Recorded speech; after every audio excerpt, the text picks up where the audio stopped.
Hey guys, tonight I have a story of impossible longing, whispered through stone and shadow. In a land where rivers wove silver through every valley, one village stood abandoned by water. No drought had come, no conqueror had marched off with its springs. Instead, the well, once the heart of every dawn, lay silent, its depths sealed by stubborn stone and silent air. He walked toward the palace, not with anger, but with a fragile hope curled in his chest. He carried no banner, only a simple clay jar, hollow and waiting, its mouth wide as an open question. His feet sank into dust that had once been rich earth, and each step echoed like a slow pulse, reminding the kingdom that thirst could outlast armies. Dim the lights. Let the hush of night fold around your shoulders like a soft blanket. Feel your breath slow down, matching the rhythm of torches guttering in distant halls. Draw the cool air into your lungs, as though you could taste the first drop of water he longed to find. Where are you listening from tonight? Are you nestled in a quiet city apartment, or drifting in a hammock by a distant shore? What time does your clock whisper? Tell me in the comments. Your presence is the echo that keeps this story alive. He paused at gates taller than his own fears, their iron bars carved with triumphs that never tasted dust. He did not shout or plead. He set his jar gently on marble, the soft thud more urgent than any cry. The silence stretched between him and the king's halls, a chasm deeper than any well in his village. No trumpets heralded his approach. No guards raised a cry. Only the slow drip of his heartbeat, the quiet surrender of breath against stone. In that hush lay more power than the mightiest legion, the power of a single man's unyielding request. If this quiet tale soothes you, if the measured pace of his steps lulls your mind, consider subscribing, only if it calms you, only if it brings you closer to rest. No obligation, just a shared moment in the dark. And now let your thoughts drift as we step beyond those gates together. Follow him through corridors carved from silence, where every flicker of torchlight reveals another layer of longing. In that echo, may you find your own quiet courage, and perhaps the first ripple of sleep. You step through the archway and feel the air shift, thick with the hush of midnight and the weight of old stone. Torches flicker along the outer wall, their light dancing on carved reliefs of forgotten triumphs. Battles won, treaties signed, crowns passed from hand to hand. None speak of thirst, none whisper of empty wells, yet here you stand, heart pounding, like distant drums under gates that rise higher than your tallest fears. Beneath your boots, gravel crunches, small stones skittering like restless thoughts. You swallow once, twice, tasting nothing but cool air. Around you, silhouettes press close, villagers in patched wool cloaks, women with jars balanced on their heads, children peeking through trembling fingers. Their eyes catch the torchlight and glint with the same question that brought you. Will these gates open? The vizier appears without fanfare, stepping forward on a dais of polished marble. His robe whispers across the stone floor, a muted sibilance that seems louder than any shouted decree. He watches you in silence, hands folded beneath voluminous sleeves, as if he weighs your very soul, though his face betrays only patience. You feel smaller than the clay jar you carry, yet more determined than the silence itself. A cool breeze drifts from within, carrying the scent of lavender from palace gardens and something darker, spices you've never named, mixed with the echo of distant chanting. You breathe deeply, letting those scents settle into your chest. Each inhale steadies the fluttering in your ribs. Each exhale releases a fragment of doubt. You step forward, toes brushing the threshold of iron-bound doors that bear the patterns of sunbursts and crescent moons. The hinges are enormous, each rivet a testament to craftsmanship long lost to simplicity. You raise your jar for the vizier to see. No words, only a hollow vessel cradled in both hands. He inclines his head once, and with a gesture both graceful and deliberate, signals the guard beside him. The guard nods, muscles rippling beneath gleaming armor. He sets one gauntleted hand on the door's heavy ring. Inch by inch, the gate swings open with a groan that resonates like the slow drip of water in an empty cavern. Light spills out in a crescent across your feet, inviting you into shadows you have only dared to dream about.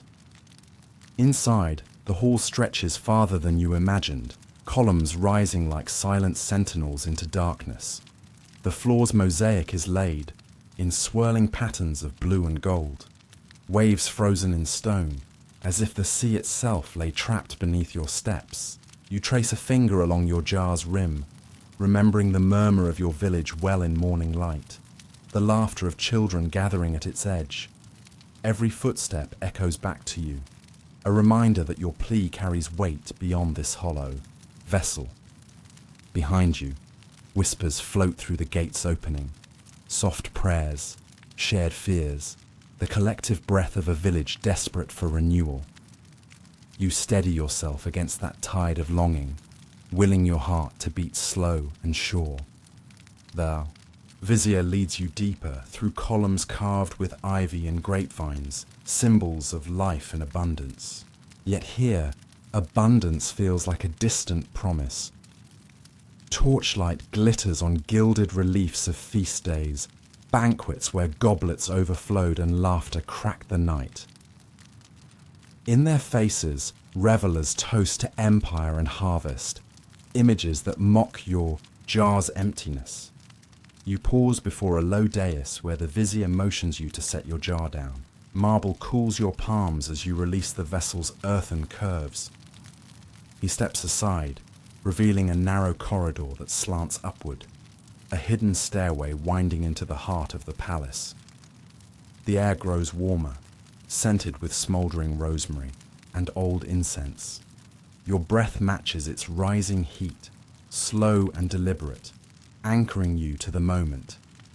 Behind you, the gates close with a muffled thud, sealing out the chorus of pleading voices. A hush descends that feels almost sacred.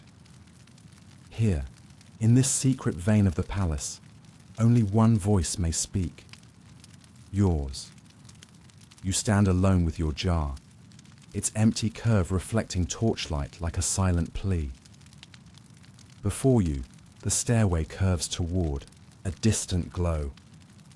Each step is carved from pale stone, worn smooth by centuries of silent processions. With every ascent, you shed a layer of the world you knew.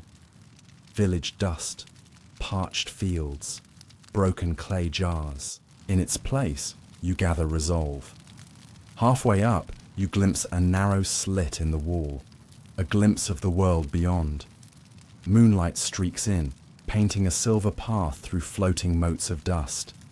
For a moment, you feel weightless, suspended between the ache of home and the promise of this place.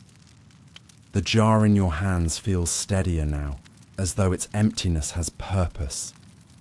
You continue upward, each footfall a soft whisper against stone. Your fingertips brush the cool wall, tracing its grooves, and you imagine the generations who climbed these same steps. Beggars, petitioners, dreamers, all bound by hope and silence. You recognize kinship in that thought, a lineage of longing etched into every brick. At the top, a final turn reveals a grand chamber ringed with torch sconces. Their flames dance across vaulted ceilings, illuminating frescoes of rivers carving valleys, of ancestors offering libations to their gods. Now, it is your turn to offer, a single clay jar, empty yet full of meaning. You step into the chamber's center, where an orb of light hovers above a marble basin. The vizier gestures that you speak, but you do not need words. Your jar says everything. Its silence holds the voice of your village. Its emptiness cries out against years of neglect. You set the jar before the basin. The hush deepens.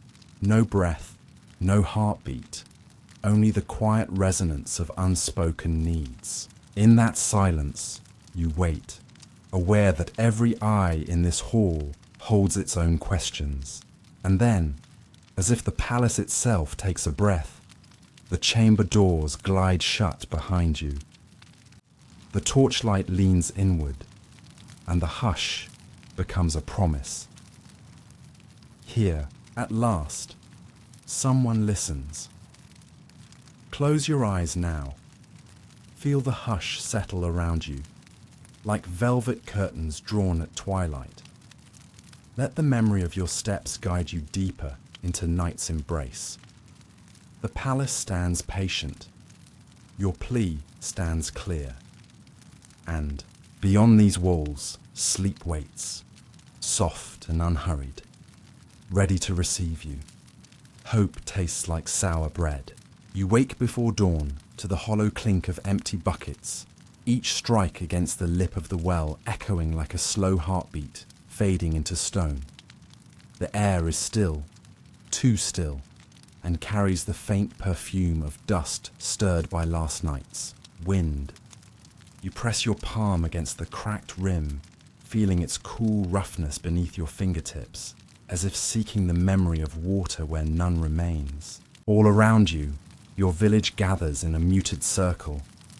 Women in threadbare shawls clutching clay jugs. Children with hollow eyes and empty mouths. Elders whose thin faces have grown lined with waiting. Their bodies lean toward the well's silent mouth, as though proximity might coax a reluctant drop from its depths.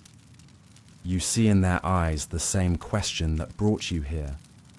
How long before hope itself runs dry? You lower your gaze into the shaft, peering past rings of moss and centuries, of sediment. Once, steam would rise from warm water at first light. Now, only cold darkness wells up to greet you. You tap the bottom with a wooden ladle, and the muted thunk returns, a hollow confirmation of absence. Even that echo feels like cruelty, confirming what you already fear. Behind you, a child shuffles, small feet scuffing stone, a soft whimper like distant thunder. You remember mornings when laughter bubbled over the bucket's rim, when splashes danced on sunlit arms and rippled across eager faces. Those memories now flicker like dying embers in your mind, fragile and nearly gone. You inhale slowly, tasting the emptiness of air that once carried the promise of refreshment. The village square is silent, but for the wind stirring bone dry, straw on the ground. Sunlight begins to stretch across the horizon, pale and hesitant, yet brings no relief. Shadows shrink beneath doorways, and the few dogs in the vicinity pant heavily, tongues lolling. You step aside to let a group pour the last of their collected rainwater into a single shared jar, water so thin it passes through fingertips like regret. They bow their heads in thanks, but the jar returns to you empty again, as though gratitude itself cannot fill what thirst demands. You wander to the ruined fountain in the village centre, where carved lions once spat arcs of cool water into a basin. Now, only rusted pipes and crumbled marble remain. You run your fingers along a chipped carving, tracing the curve of a lion's jaw. Once, this fountain sang like a forest spring. Now, it is mute. Your jar feels heavy in your grasp, burdened by centuries of silent complaints. Villagers whisper, stories of the well's origins, how ancestors sank their hopes into its stone walls, how water always answered when petitioners knelt before it. They speak of a hidden blockage, of dark roots that twisted beneath the stones, choking the spring. But they offer no solution, only fragmented recollections passed down like secret grief. You listen, storing each rumor as a spark you hope to ignite into action. By midday, the sun becomes a hammer upon the sky. You find shade beneath a lone olive tree at the edge of the square. Its gnarled branches reach out like tired arms, offering scant comfort. You set your jar at its base and close your eyes, feeling the needle-sharp heat press against your eyelids. In that moment of stillness, you vow to carry this emptiness beyond the village, to the seat of power where stone listens differently. As dusk drapes the land in violet hush, villagers form a procession back to the well. Torches flicker like restless spirits, their light dancing on faces lined with longing. You lead the way, your jar poised before you like a silent challenge. Each step crunches gravel underfoot, a reminder that even the simplest journey demands determination. Behind you, whispers of prayer rise and fall like uneasy tides. You reach the well and lower a rope into its depths. The coarse fibers scrape against unseen walls as you let it descend. You imagine water pooling around the coiled, rope below, fresh and cool, before reality asserts itself with a hollow clang. You draw it up, bucket first, then jar, and both return empty. Yet, in their emptiness, you feel a purpose solidify, like clay hardened by fire into something unbreakable. Night falls fully, and torches become beacons of feeble warmth against the vast darkness. You gather at the well one final time, jars in hand, and look upon each face, the women, the children, the elders, each a mirror of your own resolve. You lift your jar and speak softly, not in anger, but in quiet certainty. This emptiness will not remain unchallenged. You set the jar down, its hollow mouth catching torchlight like a silent plea. You leave it there as testament to your village's need and step away, each footfall a vow to carry their thirst into the halls of power. Behind you, the well stands patient, its silence both accusation and invitation. Tomorrow, you will walk beyond these fields, beyond these walls, to where decisions are made behind doors heavier than stone. You will carry this jar into the king's realm and let its emptiness speak louder than any cry. For in a land of rivers, a silent well demands an answer, and you will be its voice. Close your eyes now. Feel the weight of waiting lift from your shoulders, if only for a moment. Let the hush settle around your mind like a soft blanket. In that gentle silence, may sleep find you, ready to restore what daylight cannot. Justice rusts in closed fists. You wake before dawn to the hollow jingle of copper coins pressed into unwilling palms, each clink a small betrayal. In the dusty lane outside the tax collector's hut, villagers gather like quiet shadows, shoulders bowed, heads lowered, jars and purses heavy with unspoken dread. You slip among them, feeling the coarse wool of your tunic scratch at your neck as you approach. The low wooden stool where the collector waits, ledger open like an accusation. He greets each person with a thin smile, the kind that slips across his face without warmth, as though he's practiced it in mirrors lined with dishonesty. When your turn comes, you step forward, clutching your clay jar in one hand and a small pouch of coins in the other. You're not certain how many coins it should take to fill your family's bellies tonight, but you know with that same certainty, you know hunger. It grows sharper with every passing hour. Name? He asks, lifting quill poised over parchment. His voice is smooth as oil, slick, unfeeling.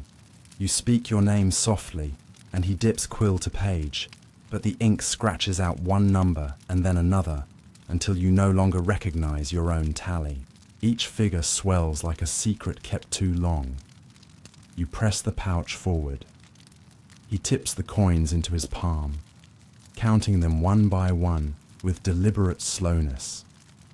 Each coin feels colder than the last, as though guilt has coated the metal with frost. Approximately 5 silver pieces, you think. No, 6. And yet the collector shakes his head, pen rasping as he scribbles a new total. Insufficient, he murmurs, and the single word lands in your open jar like a stone. You swallow, tasting metal on your tongue. Behind you, a child whimpers, clutching an empty cup, eyes wide with the knowledge that tonight's meal will be thinner than tears. A mother grips her shawl, knuckles white, as she presses forward to offer what little flour she has left, only to be turned away. You glance at her forlorn face and feel your own resolve harden. You draw in a breath as deep as you dare. I will pay what I owe, you say quietly, voice steady as river ice. You spill every coin you have, 1, 2, 3, until your pouch lies empty on the stool. The collector's fingers close over your last pieces with a finality that echoes, louder than any shout. He dips his quill and writes a new number in the ledger, higher than any you've seen. Too high. You rise from the stool, jar and purse both hollow now, and turn away before tears can catch in your throat. The sun is higher, now a cold spotlight on your empty hands, your empty vessel. Behind you, villagers peel away like leaves from a wind-blown bough, drifting home to face a night of whispered prayers and thin broth. As you walk, you remember a time when a single silver piece could buy bread enough for a family's supper. You recall the baker's hands, dusted with flour and kindness, passing loaves across the counter as though sharing hope itself. Now, each coin you carried feels sharper than a blade, each payment carving deeper into the lean years that have already taken so much. You pause at the edge of the square, where an old fountain stands, its carved lions frozen mid-roar, marble, cracked and mossed over. You press your palm against the cold stone, tasting history on your fingertips. Once, water danced from these spouts. Now, dust trickles through broken pipes. The fountain seems to mock your coin-stained fist, its silence stricter than any collector's demand. You lift your jar, feeling its weight shift suddenly. In its emptiness, you sense the weight of every forced tribute, every inflated tally, every life narrowed by the price of survival. Even silence can be itemized, you murmur, and your words carry on the breeze, drifting into half-shuttered windows. Your footsteps carry you beyond the tax hut and the market stalls, past fields, where parched crops droop in resignation. You move with purpose now, each step a quiet defiance. You will not allow this stolen silver, these numbered betrayals, to define your village's fate. You will carry their records into halls, where ledgers are writ by kings and viziers, where justice, however rusted, may yet find oil to loosen its gears. You pause at the old oak that marks the boundary of the village, its trunk gnarled by years of storms and seasons. Under its boughs, children once played tag. Now they circle you in hushed curiosity, eyes full of questions they dare not voice. You show them your empty jar and speak softly. This is our tally. This is the weight of what was taken. They lean closer, and in their quiet faces, you find the clarity of purpose, to carry forward, to seek redress for each unfair coin, each vanished promise. Night gathers, and torches flicker in doorways. The village drapes itself in twilight, and you guide your steps toward the road that leads to the palace. In the hush between torchlight and shadow, you wrap your cloak tight, feeling the cool fabric against your skin. You imagine the glitter of lamp-lit corridors, the hush of carved ceilings, the silent witness of marble walls. Your jar is empty, but your resolve is full. You will present its vacancy as testimony. Here stands a man who carried every forced tribute, every inflated debt, every broken promise, into the seat of power itself. You will ask not for coin, but for reckoning. You will speak not of rebellion, but of records. You step onto the road, jar balanced in both hands like a sacred offering. Behind you, the village sleeps uneasily. Dreams haunted by the clink of unjust coins. Ahead, the path unwinds toward gates where justice may yet awaken from its rust. But what is coin without inheritance? A promise, once dropped, bruises like a plum. You remember the day your uncle pressed a velvet pouch into your hands, his voice soft as silk, promising a dowry enough to gladden even the sternest judge. He spoke of silver rings for your daughter's fingers, and cloth spun finer than moonlight, ribbons to bind two families in joy. You nodded, chest rising with relief, as if the very air had grown sweeter at the thought of that coming union. Your daughter's laughter rang clear in your ears, a bell of hope you thought would never break. But dawn arrived with no uncle, and the velvet pouch lay empty at his abandoned gate. The first time your daughter asked for her promised trousseau, you could only lower your gaze, feeling the weight of shame settle in your bones. You traced the ghost of that pledge in the dust, fingers trembling, as though afraid to disturb what had already fled. Each footstep echoed your failure, your promise undone by a man who vanished like smoke at sunrise. In the days that followed, you carried her stolen hope on your back. Baskets of wilted herbs from your garden, lengths of rough cloth torn with tears, coins scraped together from odd jars and worn shoes. Yet none of it matched the image your daughter held in her mind, a chest overflowing with gifts meant to honor her passage into womanhood. Instead, she received patched shawls and hollow blessings. You watched her face, bright as a new moon, dim like a candle left too long in draught. She wept like a pot overboiled, not loud, just empty. Tears traced silent rivers down her cheeks, pooling in the valley of her collarbone. You carried those tears as though they were your own, each one, a glass bead of sorrow slipping through your fingers. You could not speak then. Your throat felt clogged by regret. Instead, you bent low, gathering her into your arms, murmuring apologies that tasted bitter on your tongue. Neighbors spat words in the market square. Cursed girl, they muttered. Her dowry vanished with her uncle's shadow. Children pointed in whispers, and mothers shot you sidelong glances, pity laced with accusation. You felt eyes gather on you like storm clouds gathering moisture. Heavy, suffocating. With every stare, your daughter's hope shrank smaller, until she scarcely dared to speak of marriage at all. You sought justice in the halls of your village elders, but the magistrate's words rang hollow. Her uncle is beyond these walls. We cannot compel a man who has fled. The parchment they handed you, declaring the debt officially forgiven, burned with finality. There, in black ink, lay the absolution of a promise and the sentencing of your daughter's future to an empty shelf. You tucked that paper into your tunic, its edges cutting into your ribs as though the text were a blade. By night, you lay sleepless, beside your daughter's bed, watching the slow rise and fall of her chest. You whispered stories of kindness and faith, hoping to stitch together fragments of trust.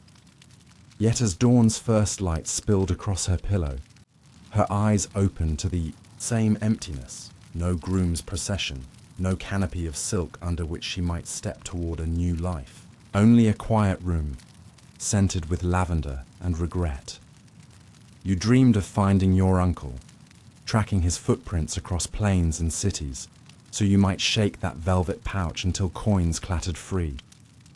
But each path you followed led only to dead ends, abandoned farms where his footsteps had gone cold, caravans that carried no record of a man with your name. His betrayal seemed to drift before you like dust on a breeze, everywhere and nowhere, impossible to grasp. In the market, you swallowed your pride to offer labor for hire, mending fences, hauling firewood, tending goats. Each silver coin you earned you tucked away, a promise to your daughter that you would fill that dowry chest yourself. Yet the coin purse felt heavier with guilt than gold, its bulging folds a reminder that every coin bore the story of her broken hope. At night, you counted each piece by the flicker of a single candle, its flame shaking with your uncertainty. You bought a bolt of cloth tinted the color of twilight, enough to fashion a dress worthy of a bride. You gathered silver trinkets from a traveling peddler, their surfaces etched with dancing figures and floral swirls. But when you presented these gifts to your daughter, she turned away, eyes cold as frost. "They are not my uncle's promise," she whispered, voice brittle as dry leaves. "They are yours, and I cannot accept your sorrow wrapped in silk." You held her then, feeling her tremble like a sapling in wind, and realized the true cost of that stolen dowry, not silver or cloth, but the loss of her faith in stories and in people. No gift could restore that trust. You walked away with your head bowed, heart aching at the weight of her silent refusal. In your solitude, you pondered what inheritance truly means. It is not coin handed down by callous kin, but the warmth of trust passed from parent to child. You reached out to other villagers, widows whose voices were hushed, daughters whose laughter had been muted by betrayal, and found gentle solidarity. Together, you wove a tapestry of small kindnesses, shared meals, taught skills, co-signed agreements.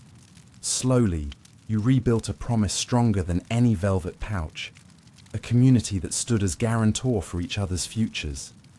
Yet even as you stitched new bonds, the memory of her tears lingered, an echo in the quiet corners of your mind. You carried that echo with you to the palace gates, determined to speak not of coin, but of the wounds such theft inflicts on the soul. You would ask for neither silver nor cloth, but for a renewal of faith, an official acknowledgement that some debts are paid not in money, but in compassion and justice. You stand now before the massive doors of marble and iron, jar at your feet, voice held in calm resolve. The weight of her tears propels you forward, deeper into halls where promises are etched in stone and ink. For you know this, some debts aren't owed in coin. Grief wears your friend's boots when it visits. You remember the day the banner was raised, its crimson cloth cutting through dawn like a blade. Men from every homestead, not nobles, not craftsmen, but brothers, neighbors, cousins, marched toward uncertain glory. You stood among them, heart heavy as the stone church bells tolled farewell. Your friend Abdul gripped your shoulder, his rough palm warm with the promise of return. He slipped a worn boot onto your lap and pressed it into your hands. "If I fall, walk in these," he laughed, voice bright as a bird's song at sunrise. But he did not fall. He vanished. Weeks passed before the first letter arrived. Ink smeared, words trembling, as though the writer could not bear to speak aloud. Battle beyond the river. We press on. All is well. You read it by lamplight, your chest tightening with relief, until you saw the signature scratch. A name you barely recognized, scrawled in a hand, not your friend's. The local captain had penned it in Abdul's stead. Then the letters stopped. You watched the horizon each morning, waiting for the column of soldiers to trace its dust back to your fields. Instead, you found yourself standing at Abdul's doorstep, peering through wooden shutters at the empty room where his mother still swept the same patch of floor, broom scraping tears into dust. Each morning, she arranged his boots by the hearth, as though they might whisper his return if they sat neatly enough. You carried her silence in your bones. Each sunrise without Abdul felt heavier than the last, as though the sun itself hesitated before rising. You offered no words. None would suffice. Instead, you sat beside his mother in her courtyard, tracing patterns in spilled grain and sharing the weight of waiting. When she spoke, her voice was low, distant, like wind over fields she had once tended together with her son. You listened, nodding, as though your agreement might coax a reply from the empty horizon. Days turned to weeks, weeks to months. No coins clinked in the mailbox. No orders came for pay or pension. The king's army marched on, consuming names and faces like fire consumes paper, leaving only smoke and the faintest memory of heat. Abdul's uniform lay folded on his cot, pressed so neatly it looked as if he might step back into it at any moment. His boots sat by the door, still polished, still waiting. You stepped into those boots once, just to feel their weight. They hung heavy on your feet, rough leather pressing into your ankles. You walked to the well, drawing water for Abdul's mother, each bucket full of coolness and absence. The villagers watched in silence, a man wearing another's grief, a reminder that war claimed more than lives. It claimed stories, names, futures. At the market, you overheard talk of distant battles, odds won and lost, banners captured, prisoners exchanged. No one mentioned Abdul. Your heart clenched like a fist each time a story ended without him. You tried to speak his name, but it felt brittle on your tongue, as though sound itself might shatter it. You scavenged scraps of news, letters from other soldiers, rumors borne on traders' wagons, fragments of conversation with passing messengers. Each morsel you carried home like a sacred relic, laying it carefully next to his mother's hearth. She would handle them with white-knuckled fingers, reading half a sentence before closing her eyes, lips moving in prayer or despair. It was hard to tell. In your dreams, you saw him walking alone through ash-choked fields, uniform spotted with mud and blood, eyes vacant as winter's sky. You heard his laughter echo through empty barracks, a hollow sound that jolted you awake in cold.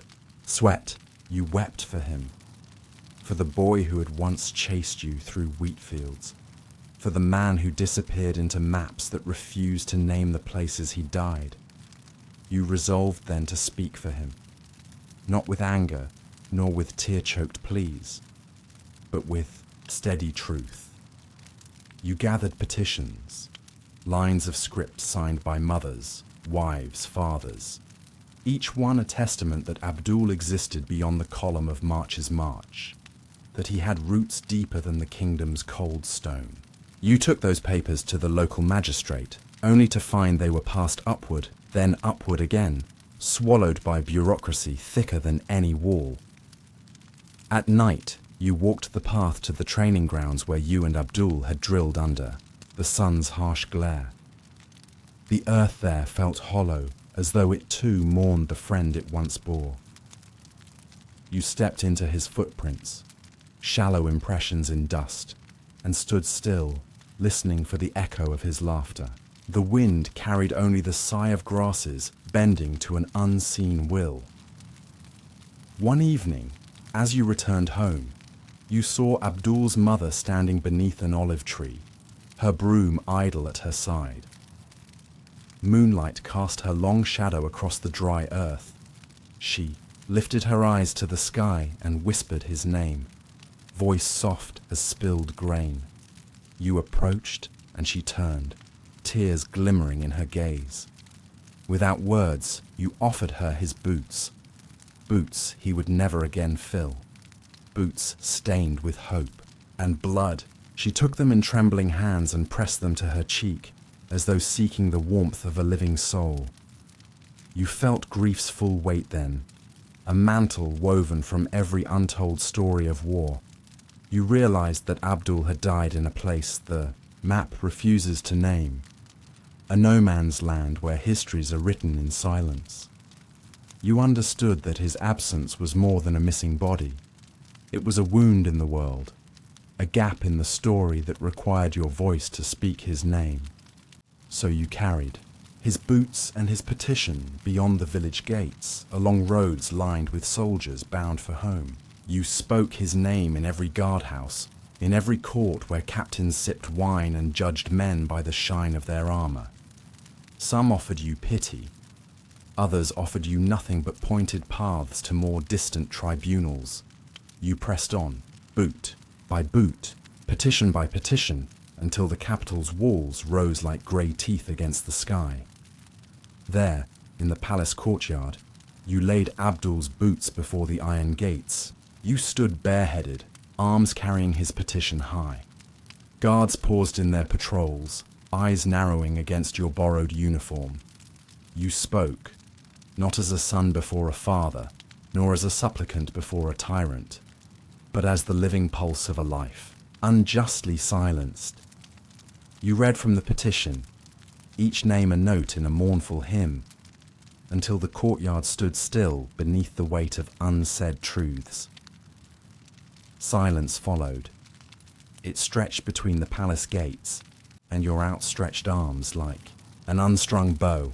You held your ground, heart echoing that same hollow thunk you first heard when tapping the empty well. You tapped again, this time upon the boots. Thunk, the sound of absence demanding reckoning, and in that hush you felt a tremor, a small shift within the marble of the palace walls, as though the kingdom itself inhaled. You left Abdul's boots, there, a testament that grief cannot, will not be consigned to oblivion. You turned your back on the courtyard, boots empty at your feet, and walked away, each step ringing with purpose. Even the king's army forgets. The canal runs, but skips our fields. You rise before dawn, lantern in hand, and make your way to the stone aqueduct that should have fed your village's meadows. The air is sharp with frost, each breath blooming into tiny ghosts that vanish before your feet. You follow the channel's narrow lip, where water once slipped over smooth, stone in a silvery ribbon. Today, only a thin trickle hisses against moss, then vanishes into cracks too deep to chase. The canal was carved generations ago, a vein of livelihood drawn from distant springs. It wound through orchards heavy with fruit and along terraces green with barley. In spring, its chorus joined birdsong. In summer, its coolness coaxed life from drying earth. But now the stones lie empty, and the river's promise turns to dust. You kneel beside the bed of river rock and slide your fingers into the shallow pool where moss still clings. The water you find is half murdered, stagnant, cloudy with silt. A single drop clings to your skin, trembling before it falls. You cup that drop to your lips. Bitter, brackish, a reminder that control can slip through a kingdom's grasp as easily as water through your hands. Beyond the aqueduct, the fields await in grim rows. Wheat stalks bow their heads in defeat, golden, shafts turned brittle. The soil cracks like stretched leather, wide fissures yawning between patchy clumps of grass. You walk among them, boots sinking into dust, and each step raises a small cloud of earth that hangs like memory in the pale light. Villagers trail behind you, baskets in hand, plucking the few green shoots that survive. They carry saplings of barley, struggling but alive, and press them into shallow furrows where the canal once pooled. You tell them to plant close, to whisper encouragement to these newborn shoots, but their eyes betray a deeper fear, the knowledge that without water, even hope wilts. You recall childhood days when the canal's banks seemed a wonder, children paddling in waist-deep water, elders cooling their feet on hot afternoons, shepherds guiding flocks to drink from its skirts. The laughter of those days echoes now, as a hollow refrain in your mind. You hear it in the clink of empty buckets, in the hush of flattened reeds, in the distant croak of frogs that have long since fled. You press your palm to the channel's smooth wall, tracing the carved symbols of rain clouds and moon crescents, an ancient prayer etched in stone. You whisper the old words, though you know the gods have grown distant, their ears clogged by the clamour of cities and war drums. Still, you speak, for silence is a confession of surrender. Midday sun glares down, hot and indifferent. You lead the villagers to the diversion gate, a wooden sluice meant to regulate flow. You grasp the iron lever, expecting it to yield, but it's stuck fast, swollen by rot and disuse. You wrench with all your strength. The wood cracks, but does not budge. Water behind the gate sighs in silence, a sentence served too long. One by one, villagers try. A child tugs at the lever, small fists sliding on splintered iron. An elder pushes with failing strength, bones creaking in protest. Still, nothing moves. The lever holds firm, as though the canal itself has decided to withhold its mercy. Frustration ripples through the group. Lips pressed tight, shoulders squared, and then softens again into resignation. You gather them beneath the shade of a lone elm that stands sentinel over the fields. Its branches droop with fatigue, leaves yellowed at the edges. You remind everyone of patience, that land can heal if tended with care, that even a desert blooms after enough devotion. You share stories of distant valleys where irrigation systems restored barren plains, where canals once died but were reborn by determined hands. The villagers listen, eyes flicking to the silent aqueduct, hearts poised between doubt and desire. As evening nears, you return to the sluice. You pry at the lever with a chisel borrowed from the blacksmith and pound it with a hammer. Sparks fly as metal meets stone, but the lever loosens only a fraction. You wedge a wooden beam beneath the gate and, leaning your weight into it, manage a painful creak as wood and rust-reluctant iron grudgingly shift. A thin ribbon of water swells into life, trickling at first, then splashing onto parched earth in a trembling arc. Cheers rise. Sound so fragile it might break, but you hush them with a raised hand. You kneel where the water gathers and cup it to your lips. It tastes of earth and memory, cool as first light, and you close your eyes, letting it wash away layers of dust and despair. Behind you, the villagers begin to clear blocked channels, redirecting that small gift into thirsty furrows. Under the elm, you allow a single smile, though exhaustion tugs at your limbs. You watch as the trickle spreads, each rivulet burrowing deeper, coaxing seeds to swell. The fields change imperceptibly at first, a glint of green here, a glimmer of life there. In the fading sun, you dare to believe that more water will come, that this forced opening is but the first note in a larger song of renewal. Night falls, and torches light the path home. You walk between rows of silent stalks, now glistening with moisture, their yellow edges softened by promise. You feel the village breathing behind you, a shared pulse of cautious hope. You pause at the canal's mouth once more, touching the cold stone, and murmur a vow to see this river run true again, to bring its flowing strength back to every furrow. And as you step away, the fields shimmer in torchlight, a gold softened, to green, a land reborn one rivulet at a time. And yellow turns to dust when winter speaks, Wolves were once myths. Now they raise orphans. You wake before dawn to the distant echo of steel clashing on stone, not in the clang of swords, but in the rattle of rattans meeting hardened horns. Torchlight quivers across the wooden palisade that no longer bears the comfort of protection, only the promise of hunger.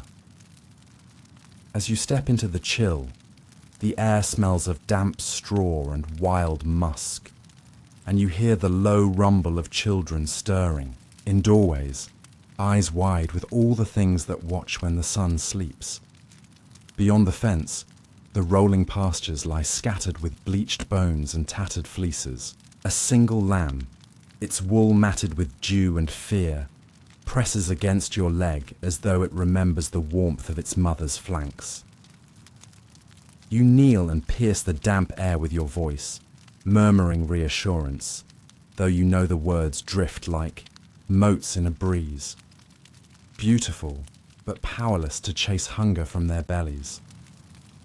The royal decree lies in your cloak pocket, its parchment edges stiff with ink and consequence. You unfurl it here in the hollow hush of morning and read the lines aloud. By command of His Majesty, no subject shall hunt wolf within the kingdom's bounds.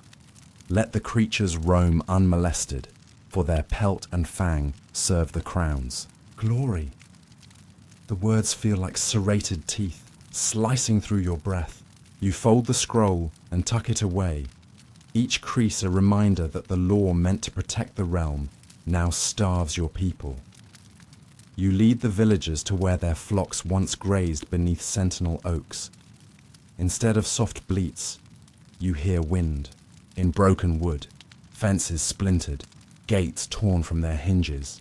The grass, once soft as rumour underfoot, stands flattened and torn, like a secret discovered too early. A mother ewe calls for her lamb, but only emptiness answers. You find tiny hoofprints trailing off into the mist, and your gut knots at the memory of childhood hunts, when you and Abdul tracked foxes for sport, never imagining the roles would reverse. In the village square, mothers press their children close, weaving shawls tight as bindings around their trembling shoulders. Fathers slump at the well's edge, hands cupped as if water might spill from the empty air, but their eyes speak only of fear. Fear of night's approach, when shadows lengthen and hunger howls. You recall the collector from Section 4, tipping coins back into trembling hands, yet even his injustice felt gentler. Still kinder than the tax from Section 3, when silver weighed more than survival. You march to the vizier's manor, jar balanced on one shoulder, petticoats brushing muddy lanes. Guards stand silent, armor dull as sorrow, as you present your petition. A single sheet inscribed with signatures of widows, orphans, and farmers who have lost not only grain, but the very right to defend what sustains them. The vizier accepts, it with a nod so slight it might have been a breath of wind, yet he tucks it beneath a pile of other scrolls, and your words vanish into bureaucracy as relentless as a river dammed. Night falls with a bitter edge, and you return home beneath a sky bruised by clouds. Against the door frames, candles gutter in oil lamps, their sickly glow echoing the villagers' hollow stairs. You draw a circle in the dirt outside your cottage and inscribe it with the old symbols of protection. Wolves within the thread, houses at the centre. You lead the children and birds of your flock into this ring at dusk, chanting words your grandmother spoke when she drove away the jackals that prowled her youth. For a moment, the lambs huddle still, the children's breathing slows. Hope, however fragile, flickers like a candle in storm. But dawn brings silence, and the wolven chorus resumes, a low, mournful hymn that twists through bleached bones and overturned sides. You rise to find one sheep gone, its wool snagged on a broken fence post, and you trace its path to the copse at the pasture's edge. There, beneath tangled brambles, you retrieve the body, legs splayed as if in accusation, eyes open and unseeing. A single drop of dew glistens on its brow like betrayal. You gather your courage, lift the carcass, and carry it back to the village, each step a promise that their grief will not go unheard. As the villagers gather around the fallen flock, you speak not of anger, but of balance. We honor the crown's desire to spare its beasts, yet a kingdom must flow like water through all channels, human and wild alike. Let us find a path where fields and forests coexist, where law bends to mercy and necessity. Your voice carries on the wind, weaving through that hollow hush where wolves call their litany. In that moment, you feel eyes lift from sullen grief to cautious spark, an ember kindled in the ashes of loss. Some nights later, under a moon powdered thin as parchment, you stand at the pasture's edge with jar in hand and torch at your side. You offer grain at the stone boundary, a silent treaty. Food for the wolves in exchange for truce at the fences. When the wind whistles through grass and bramble, you imagine their shapes shifting in the silver glow, and you whisper, "Take this offering and spare these fields." In return, the night seems to breathe with acceptance, as if even the wolves respect the ritual of plea and promise. You leave the pasture that night knowing the decree still stands, but its edges have softened. You have become both supplicant and mediator, carrying the hunger of your village and the howl of the wild into a shared twilight. The path ahead is narrow, fraught with risk, yet each jar of offered grain carries the weight of common ground. Fragile, but sufficient to hold a kingdom together. But not every beast walks on paws. A signature can strangle. You rise before dawn, the air still cool with night's lingering breath, and make your way to the village square, where the scribe's hut stands like a crooked tooth in a silent jaw. In the dim lantern light, you pause at the low window and watch the scribe bent over his desk, quill dancing across parchment as though it were writing its own destiny. His ink pot sits at his elbow, brimmed with obsidian liquid that seems to swallow hope whole. Inside, you see rows of names, families recorded in tidy script, each line a testament to existence, rights, and inheritance. You recall a time when this census assured protection, a map of who belonged, whose fields might be claimed, which children would inherit land. But this morning, as you lean closer, you notice two names scratched out, your neighbor's and your own, erased by the scribe's practiced hand. His ledger yawns open into absences deeper than any well. You push the door open without announcing yourself, the dry boards creaking like a house forced to admit an unwelcome truth. The scribe looks up, eyes flicking over you with mild annoyance, as though you've disturbed a comfortable silence. He dips his quill again, blotting the last line and adding a new entry. Your name stamped in ink so thick it pulses on the page. You swallow against the lump in your throat and ask, voice low, "Why?" He glances at the ledger, then back at you, as though comparing two strangers. "Clerical error," he says, voice flat as stone. He shrugs, as if two words can undo an erasure. You press your palm to the rough-hewn table, feeling the grain of wood beneath your fingertips, and watch the pen's nib trace over a fresh page.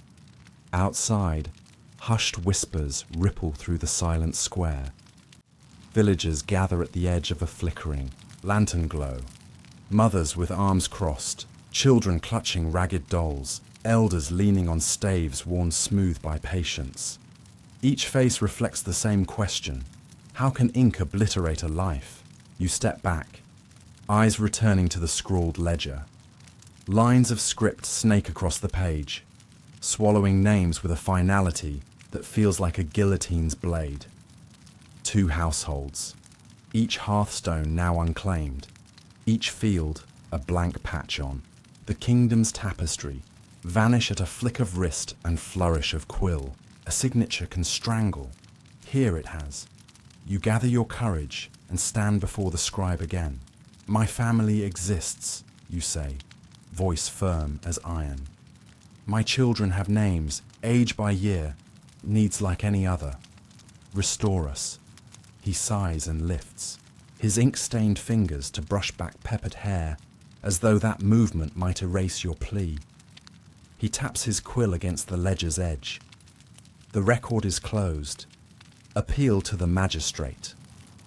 You nod, swallowing the ache in your chest, and step away.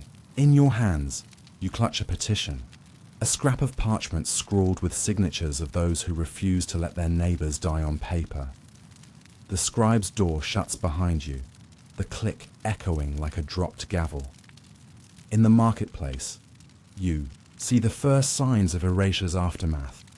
A farmer's cart stands idle, goods unsold, as though the earth itself has refused to trade.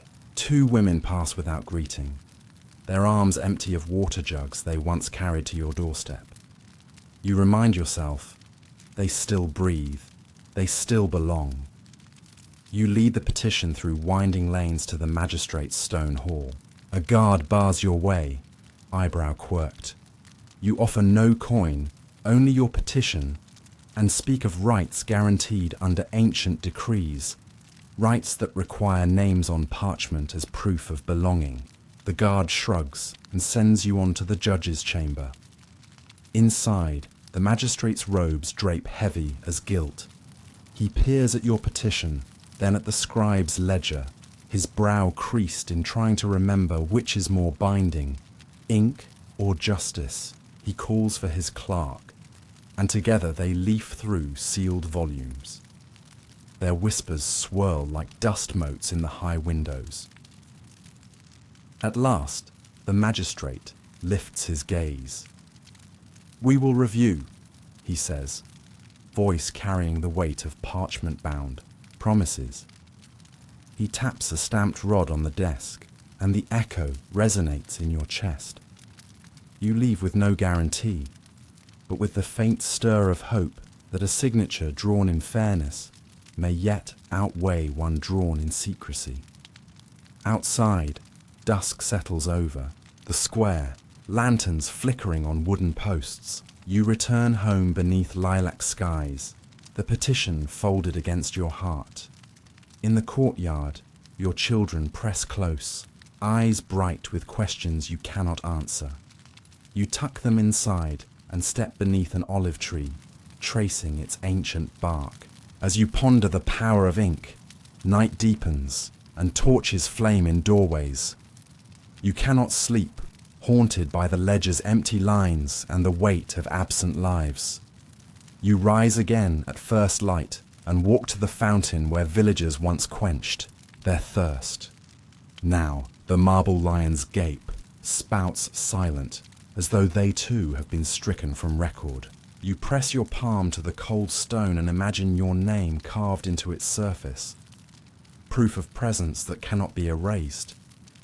You take your jar and fill it at the well, each bucket a promise you will carry forward. You think of the scribe's quill, poised to undo what is real, and vow to guard your family's name as a mother guards her child. You will keep the magistrate's ruling in mind and return as many times as necessary, petition in hand, until the ledger bears your true story once more. By midday, you have organized a small gathering beneath the elm, a circle of dissent woven from voices determined to be heard. Each person brings evidence, birth tokens, marriage cords, baptismal ribbons, tangible truths that no quill can fully erase. You lay them in a pile at the elm's roots, a testament to lives that pulse beyond. Ink and paper. Evening finds you before the courthouse again, petition amplified by physical tokens of belonging. The magistrate's clerk eyes the pile with curiosity, but you stand firm, knowing that this display cannot be shrugged away. You speak of community, of rightful inheritance, of the moral duty that underpins every written law. In that moment, the magistrate emerges, robes flowing, eyes heavy with deliberation. He glances at the tokens, then at your faces, faces alive with determination. He clears his throat. "Let this record be amended," he declares. "By my seal, let those names be restored." A hush sweeps through the square, as though the world holds its breath. Then, a soft cheer ripples among the villagers, tears gleaming on cheeks lined by worry. You feel your heart loosen, as though the noose of erasure has finally slackened.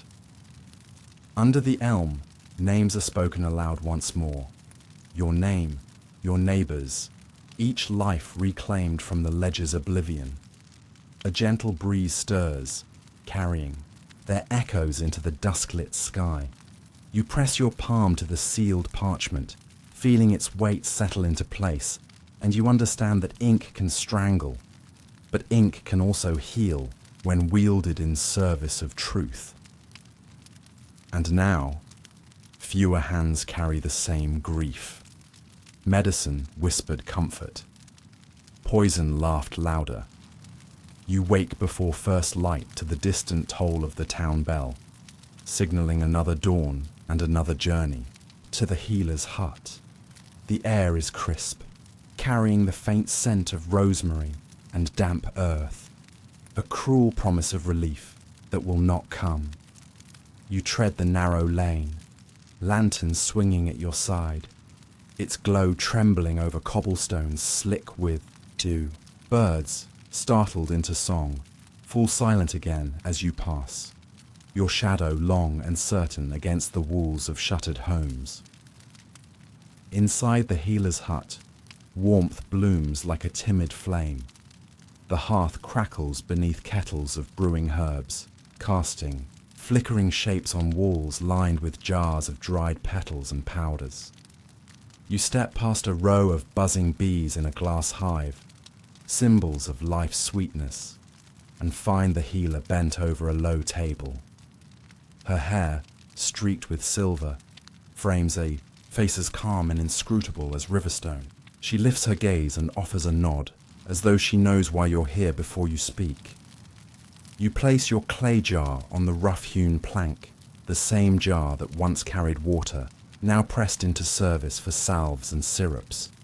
You speak of your daughter's cough, 10 days deep, each breath a rasping plea for mercy. The healer's eyes soften for a moment, only the briefest flicker, before Steele returns. She selects 3 handfuls of dried leaves. "Rose mint," she murmurs, voice smooth as oil. 1 pinch per cup, twice daily, the bark of hope in every cup. You watch her fingers crush the brittle leaves, half hoping to catch their scent, half fearing disappointment. You inhale, tasting nothing more than the faint musk of grass and dust. Yet you trust her, you must, because each word you utter costs silver, and every remedy is your last. You pay without hesitation, counting out coins into her palm as though they might buy not only cure, but your daughter's return from fever's brink.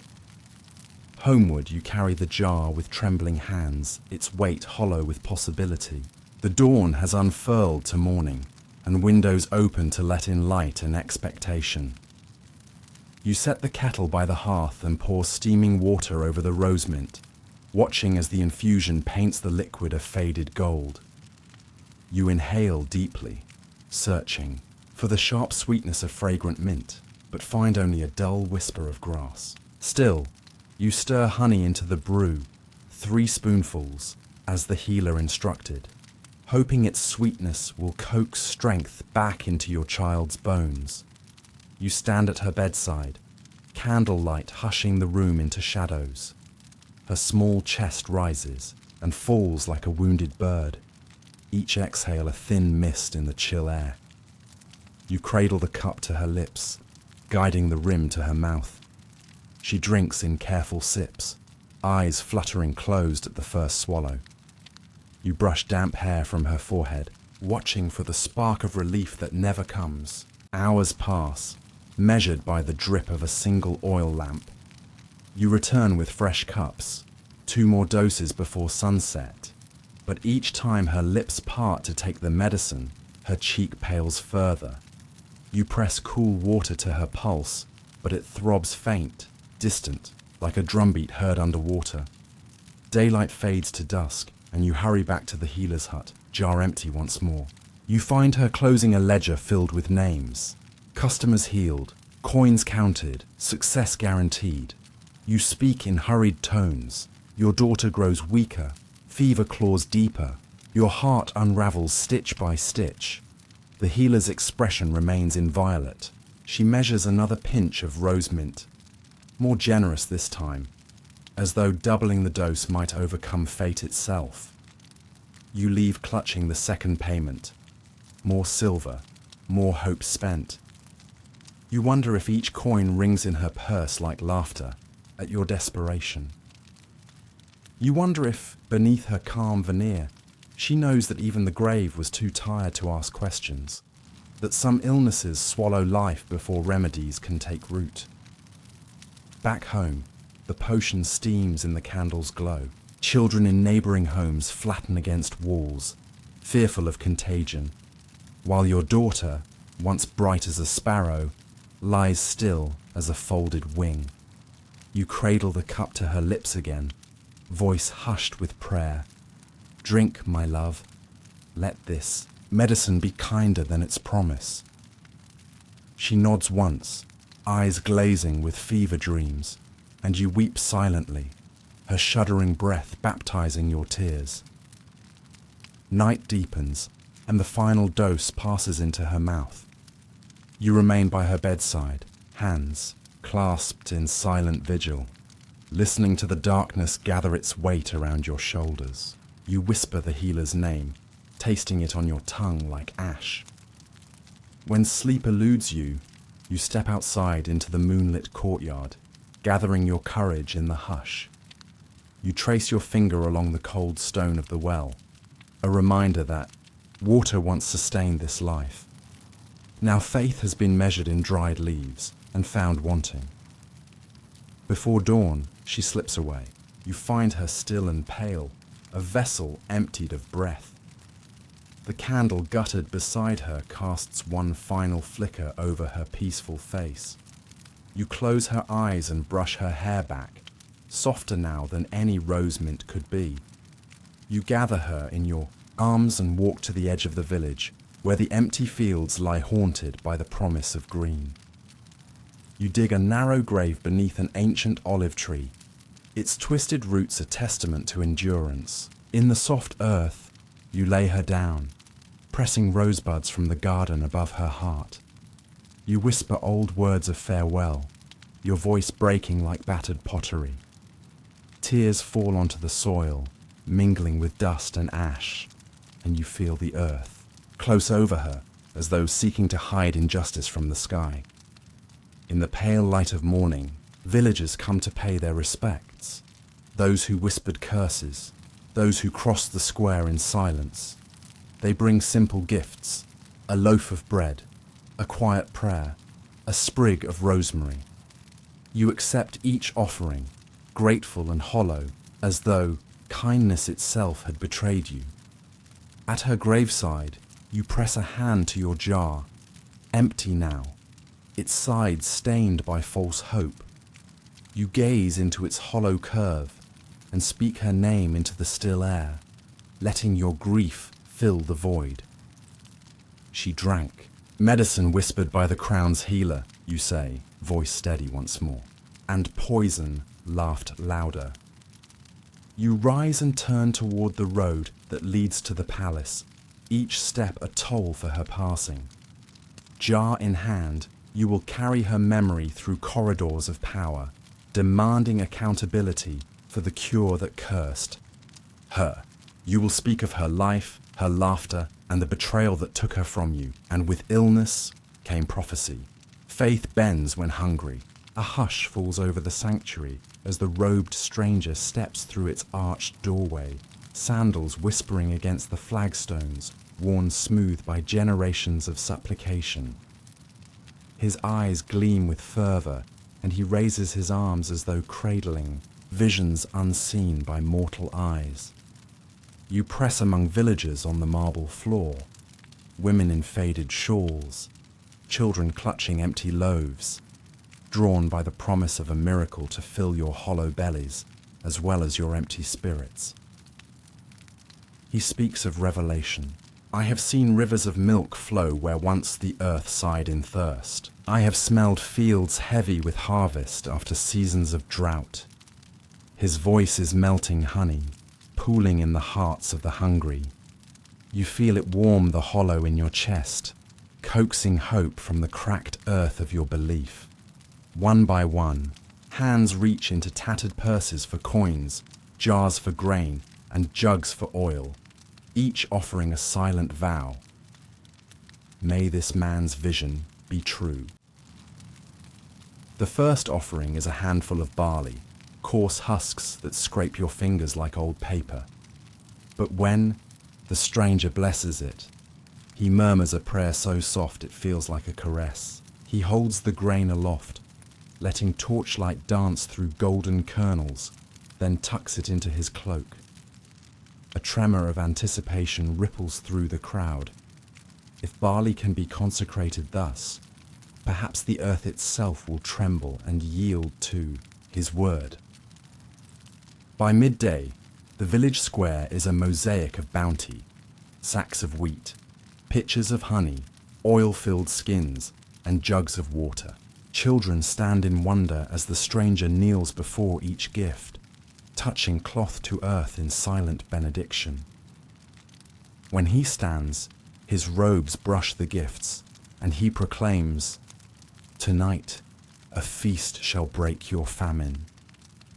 Murmurs rise like stirred embers, faith rekindled in the tinder of need.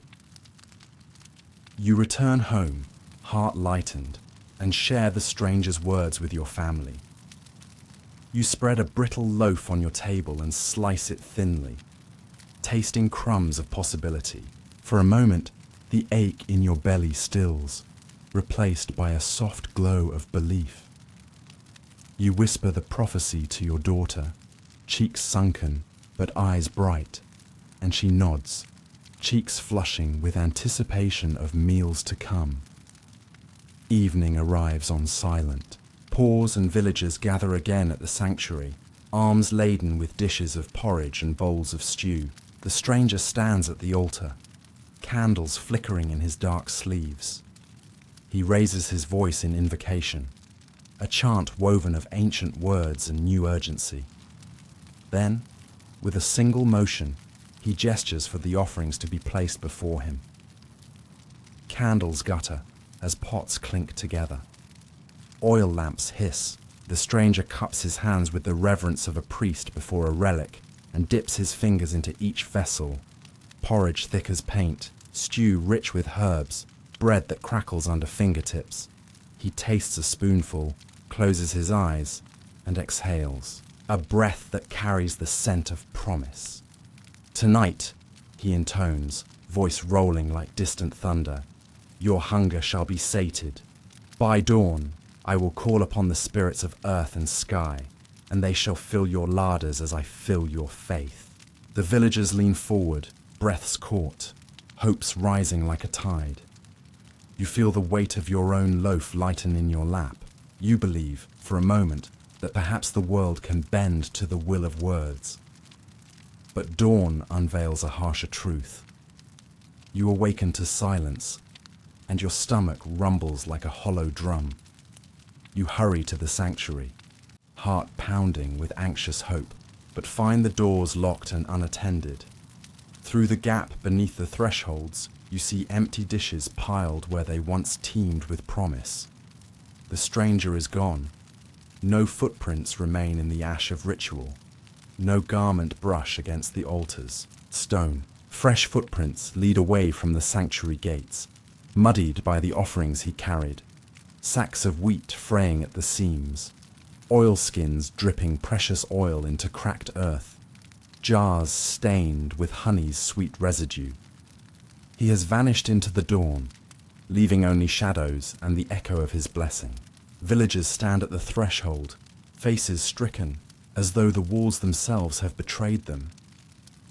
You feel a hot flush of shame, deeper than the hunger gnawing at your ribs.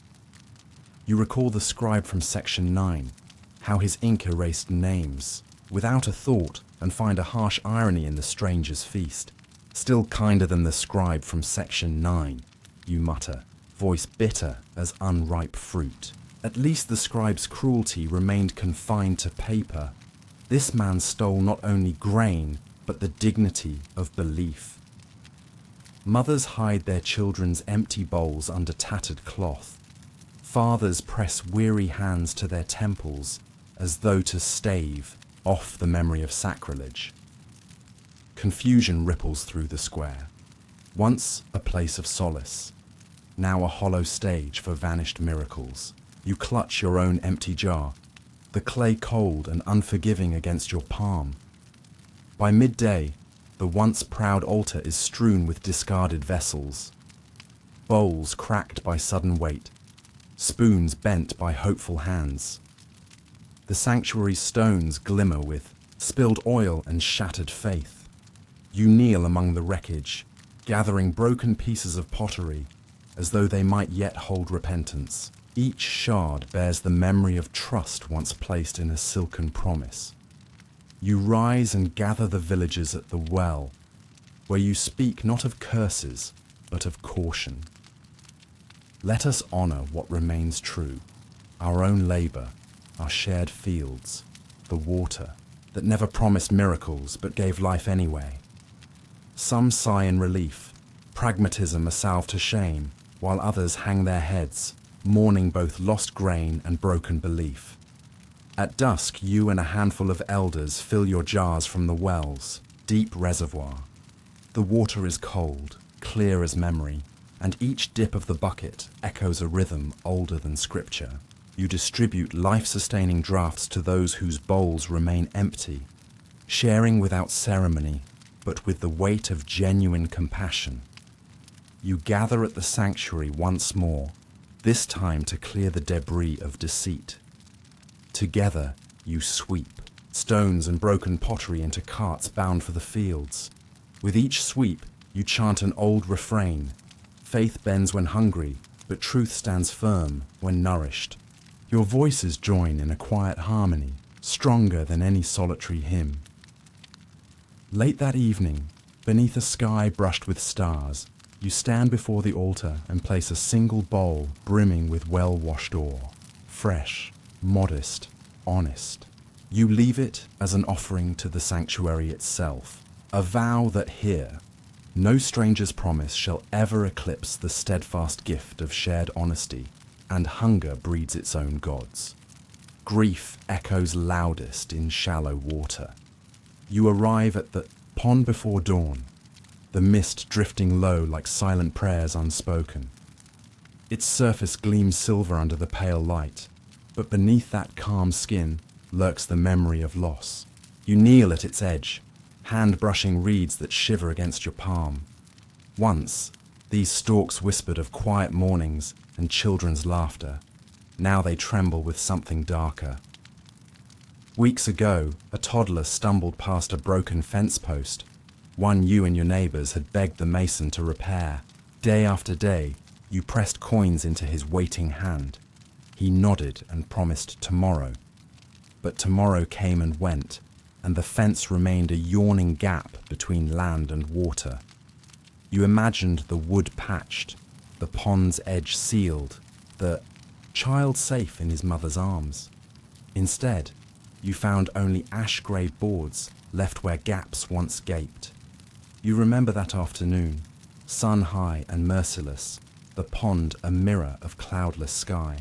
Mothers scrubbed clothes at its bank, their voices lilting in song. Children chased one another, boots splashing shallow edges. You stood apart, carrying a jar of fresh water, warning on your lips, "Stay back from the reeds." But the morning's calm can lull the sharpest mind. The laughter of youth carries the promise of safety. Then came the scream, a thin, raw thing that shattered your calm like stone through glass. You ran, heart pounding, boots sinking in mud, but the pond accepted. The child's weight before you could reach him. Water no deeper than a stump swallowed his small form with shocking speed. You plunged in, arms slicing through cold water that closed over your wrists like iron cuffs. You surfaced, clutching nothing but grief. On the bank, his mother knelt, hair matted and soaked, staring at the ripple that faded to glass. She did not weep. She did not wail. She simply stared, eyes wide as empty vessels, waiting for a miracle that would not return. You offered words, soft apologies shaped like stones, but she did not hear. Only the pond's unbroken surface answered, a silent accusation of your shared neglect. Villagers gathered around you both, faces drawn tight with shame. You saw the mason among them, hands empty of tools, gaze averted. You felt the collective weight of promises broken. We'll fix it today. Just a few more coins. It can wait. Each phrase now a dagger you could not withdraw.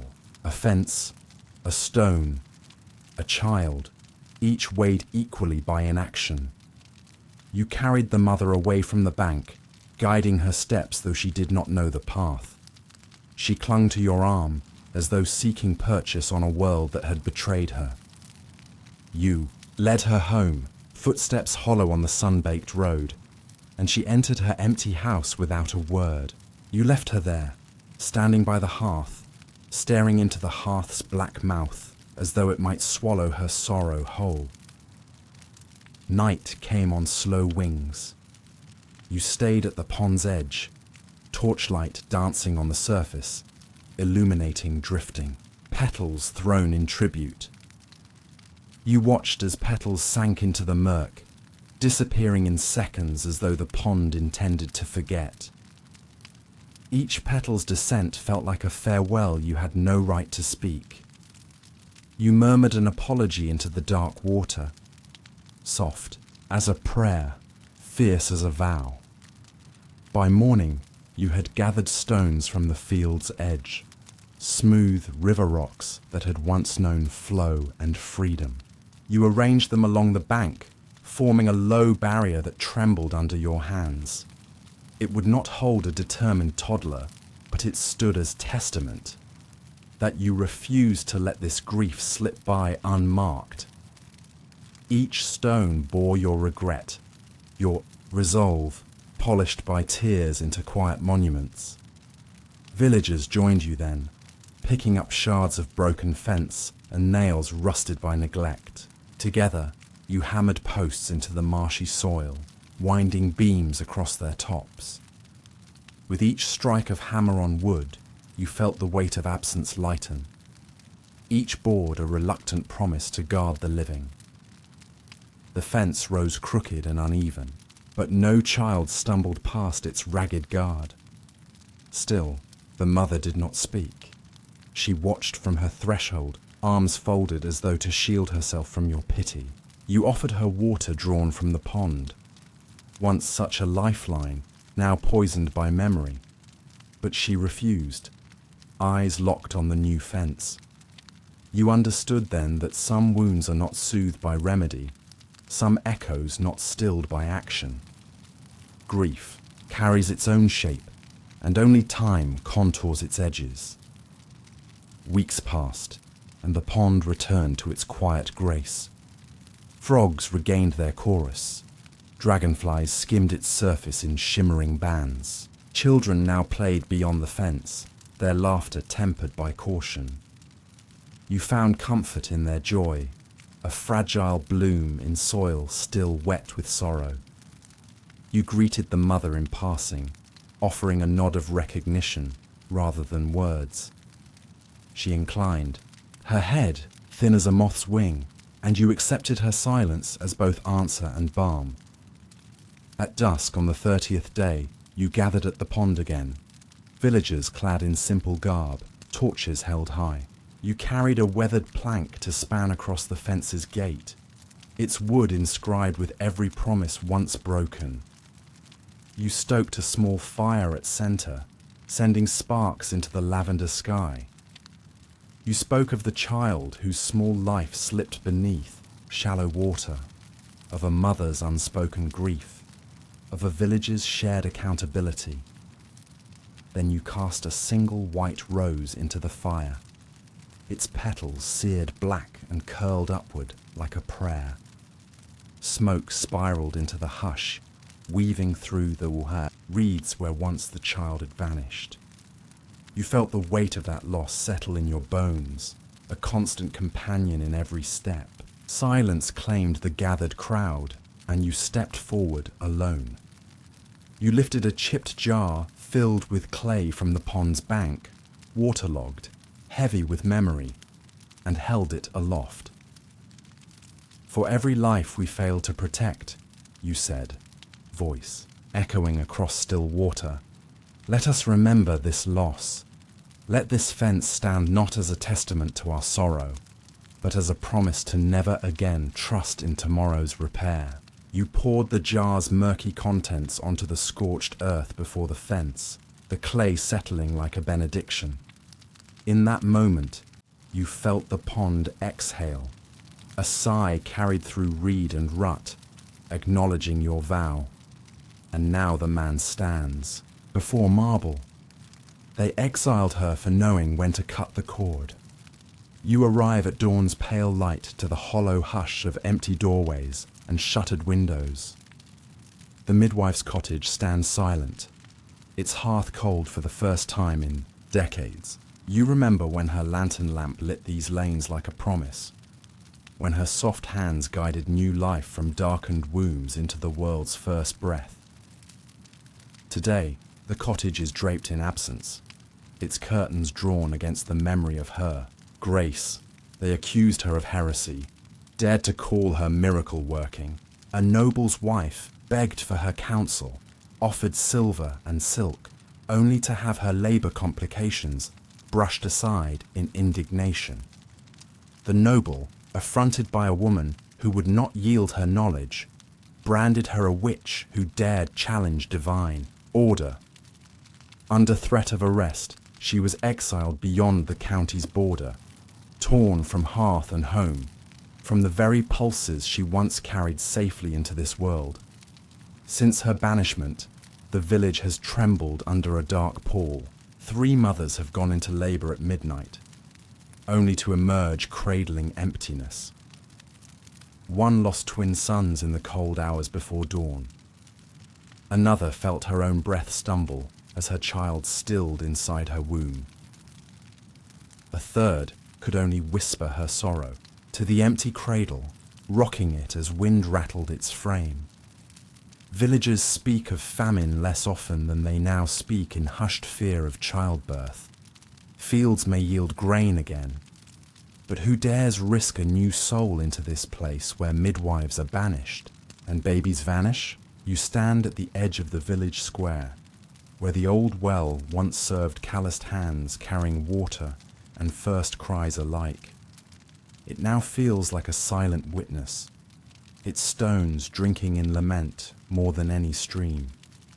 You carry a clay jar half filled, with water drawn at dawn, hoping its cool weight might steady your hands. You approach a group of women huddled beneath the oak, wives, sisters, daughters, all clutching each other against the quiet dread that stirs in their bellies like unborn life denied. One kneels before you, tears tracing thin rivulets down her cheeks. Her labor is due within days. Fear coils in her chest tighter than cord around newborn's neck. Without her, she whispers, voice frayed, I do not know how to bring my child to light. You place the jar at her feet and press, your palm to her back, feeling her pulse, rapid, wild, like fledgling wings. You murmur what little you know. Speak with your breath. Trust your body's old wisdom. We will stand by you. Yet your words tremble. brittle as winter reeds, for you know that knowledge, once revered, has become crime. At midday, you lead the women to the edge of the wood where the midwife found healing herbs, mugwort for labour's ease, dill for pain's release, red clover for blood's renewal. Each sprig you carry is a fragment of her skill, a fragment of her courage you hope to wield in her stead. You gather around a fallen log, small hands weaving stalks into garlands and teas. You taste each tincture, bitter bark, sweet seed, and learn its cadence on your tongue, memorizing the pulse beneath the flavor. It is not enough, but it is something. News travels faster than footfalls. By afternoon, a rumor coils through the village. The exiled midwife wanders the borderlands, teaching children to heal wounds, stitching flesh with borrowed thread. Some say she's taken refuge with gypsy clans. Others believe she scourges noble, houses for justice. You feel both relief and ache. Relief that her hands still serve life. Ache that they cannot serve here. That evening, as sun dips behind distant hills, a cry splits the western sky. You run from your door, jar in hand, to find a young mother hunched in labour outside her home. The child's voice is there, muffled, struggling to break free. You press the garlands of herbs to the mother's lips, urging her to breathe the steam deep into her lungs. You guide her posture, just as the midwife once guided hips to ease passage. Yet your hands are untrained. Each shift of weight, each coaxing word, a tentative step into territory now forbidden. The night's hush closes in as you work. Voices low with prayer, torchlight flickering on sweat-slick brows, herbs steeping in a pot over crackling coals. Beside you, the mother's grip tightens on your arm. You press gentle reassurance into her. You call on every memory of the midwife's kindness, her touch soft as breath, her voice calm as moonlight. You hum lullabies she sang to infants so small they fit in one palm. You feel her presence here, woven into the night's fabric, and it steadies your own faltering strength. At dawn's first glow, the mother's breathing eases. You listen at her side, rib to rib, for the slow, sure beat of two hearts, not one. You pray under your breath, live, let this child live. You hold your breath as the child stretches its limbs, and then you hear it at last. A mewling cry, fragile and miraculous, rising above the hush like a single flame. You weep, laughing through tears, as you lift the infant to its mother's breast. The mother presses her cheek to her child's head, and you feel the heavy weight of hope restored. Word spreads beyond the square. Neighbours gather to watch the mother cradle her baby, wrapped in a blanket stitched with fresh herbs, and murmur gratitude. Their eyes glisten with relief, as though the midwife herself has whispered blessings through your hands. A hush falls over the crowd, and you sense a shift, that life persists even when its shepherd is forced away. In the following days, other expectant mothers seek your humble skill. Each time, you drink deeply from the well of memory, recalling the midwife's cadence, when to speak, when to be silent, how to press bewildered bones into place, the precise moment to sever the cord and cradle new breath. With each birth, you assist. You feel a spark of her spirit guiding you, two hands reaching beyond distance to steady your own trembling ones. Yet joy mingles with fear. You know that each saved life is a small defiance, one that may draw the ire of lords who fear power shared among women. You catch the mason's eye once more beside the churchyard wall, and his gaze flicks away as though fearful of reproach. You wonder if he hears the laughter of infants better than he hears the hammer striking wood for fences. In the hush of dusk, you gather with midwives loyal women beneath the oak, children nestled at feet, mothers holding babes to breast. You speak softly of her exile and of her courage. You vow to carry her practice forward, to mend what has been broken, to bring life even in the shadow of banishment. You press your hands together and feel the warmth of joined palms, hands that brought life, hands that will continue to bring life. And now there is one final wound to name. He knelt every morning, but the echo stopped replying. You wake before dawn to the hush of absence. The air is heavy with dust that once danced with candle smoke and whispered prayers. You carry a single lantern toward the village shrine, once a place of pilgrimage, its stones worn smooth by generations of bowed heads. Now, collapsed rafters lie like fallen giants, splintered beams tangled with creeping ivy. The silence here is deeper than any forest, a quiet so absolute it waits for a voice to break it. You pause at the threshold of collapsed stone, lantern trembling in your hand. The scent of old incense drifts from cracks in the wall, like a memory that refuses to fade. You kneel on broken flagstones, hands pressed against cold marble etched with names of those who once sought solace here. Each carving tells a story. A mother's plea for safe birth, a traveler's prayer for distant reunion, a child's whispered hope for healing. Now moss softens each letter, blurring promise into neglect.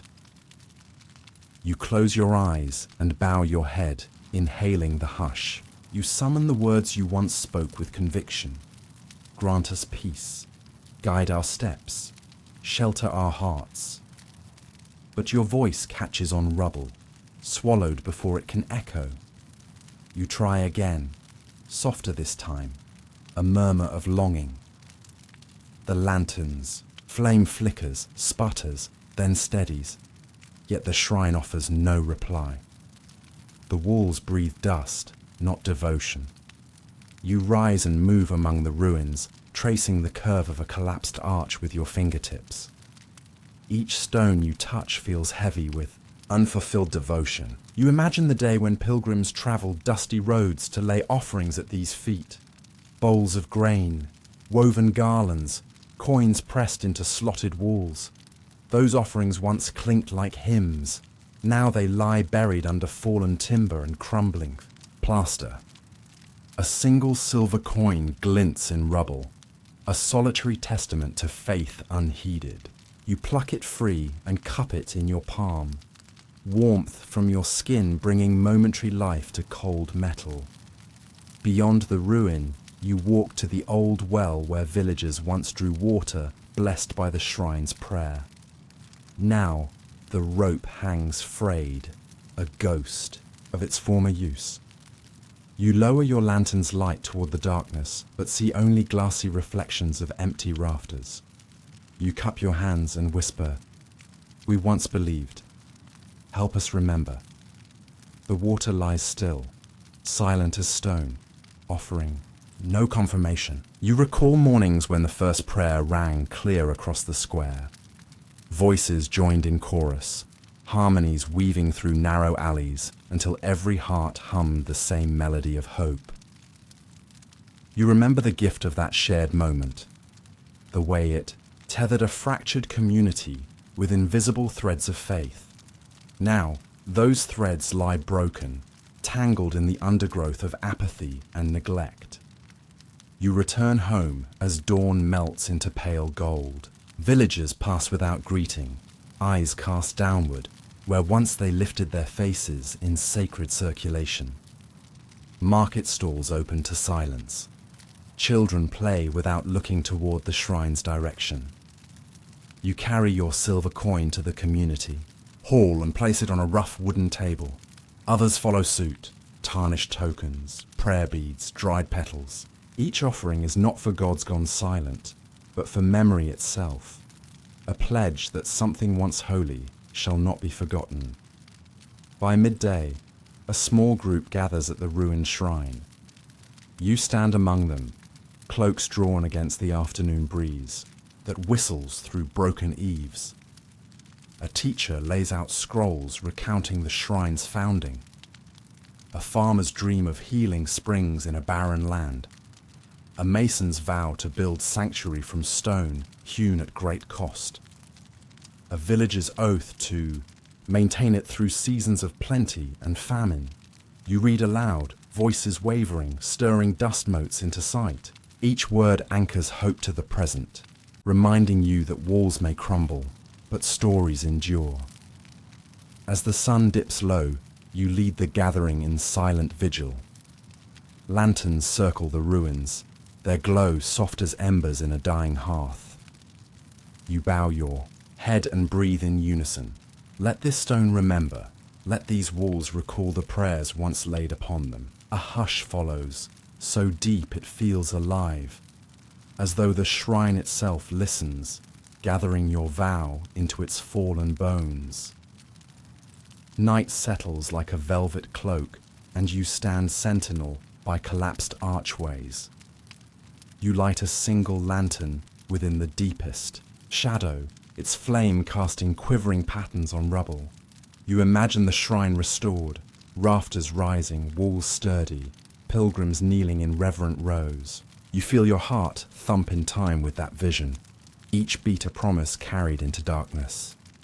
In the faint glow, you kneel before a fractured pillar and place your silver coin in a carved niche, barely large enough, yet it fits with precision. You whisper, "I ask not for gods to return, but permission to remember what I once believed." The flame trembles as if in acknowledgement. You stand and step away, leaving the coin as both offering and anchor. Days pass, and villagers begin to join your vigil. Each dawn and dusk, someone stands by the ruins, lighting a candle, placing a token, sharing a whispered memory. Slowly, the shrine's silence grows less absolute. A faint rustle echoes where stone meets mortar as ivy loosens, its grip to reveal hidden carvings. A single beam of sun breaks through collapsed roof timbers, illuminating dust in a shaft of gold. You sense the shrine breathing again, its walls listening, not with voices of gods, but with the cadence of a community reclaiming its own faith. You lead prayers beneath the open sky, words no longer swallowed by emptiness, but carried on the wind to gather among villagers' hearts. You speak of memory as a sacred inheritance, one that thrives not on unearned miracles, but on the simple act of remembrance. And then the doors open. He spoke, and Marble listened. He stepped into the hall at dusk, the torch's flames bowing in reverence as his boots crossed the threshold. The vast chamber stretched above him like a cavern carved from pale limestone, its vaulted ceiling lost in shadow. Colonnades of marble columns rose on either side, their fluted shafts crowned with carved capitals of acanthus leaves that curled in eternal witness. Guards in breastplates of burnished bronze stood motionless along the walls, their helmets tucked under arms as though even they dared not breathe too loudly. His cloak, simple wool dyed to the hue of wet ash, brushed the polished floor with each measured step.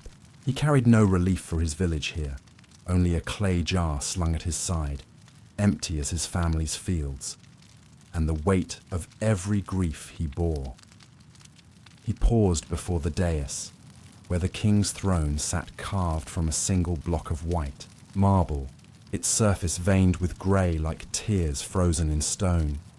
He inhaled slowly, drawing in the hush that filled the chamber, the soft scrape of his cloak, the distant drip of water from unseen fountains, the faint tick of time itself sliding through an iron-bound clock somewhere beyond the throne. Amid that silence, his voice rose, quiet, unadorned, and trembling like a sapling in winter wind.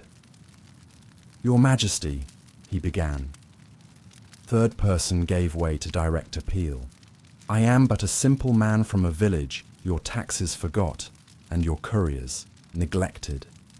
I come bearing no weapon but my words, no shield but this empty jar." He held the clay vessel forward, light from the torches glinting off its worn rim. Each word hung between the columns, echoing once, twice, then fading into the hall's vast belly.